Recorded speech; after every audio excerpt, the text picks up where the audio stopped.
Hi hello అండి. ఈరోజు టిఫిన్‌కి కట్టె పొంగల్ చేశానండి. అది ఎలా చేయాలో ఇప్పుడు చూద్దాము. ముందుగా ఒక గ్లాస్ పెసరపప్పు తీసుకొని మంచిగా ఎర్రగా వేయించుకోవాలండి. బాగా వేగితేనే మంచి వాసన వస్తుంది. పొంగలి తినేటప్పుడు కూడాను, ఉడుకుతున్నప్పుడు కూడా మంచి వాసన వస్తుంది. అలాగే ఏ గ్లాస్‌తో అయితే పప్పు తీసుకున్నానో అదే గ్లాస్‌తో బియ్యం కూడా తీసుకొని వేయించుకోవాలి. ఇవి కూడా లైట్‌గా వేయించుకొని ఇప్పుడు పప్పు బియ్యం కలిపి ఒక 2, 3 సార్లు శుభ్రంగా కడిగి ఒక 10 నిమిషాల పాటు నీళ్లు పోసి నానబెట్టుకోవాలి.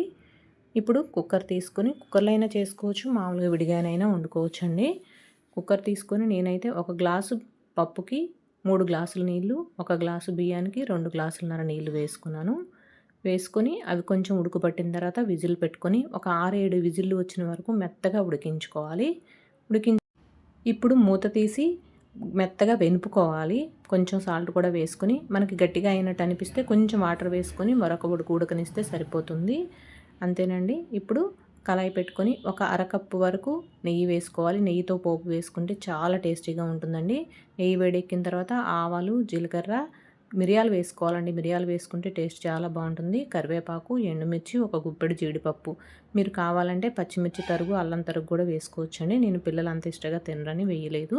అంతేనండి. ఇప్పుడు వేడి వేడి నెయ్యితో పోపు పొంగల్లో వేసుకుంటే ఎంతో టేస్టీగా ఉండే కట్టె పొంగల్ రెడీ అండి. ఇది పప్పుచారుతో కానీ లేదంటే కారం పొడితో కానీ తింటే చాలా టేస్టీగా ఉంటుందండి.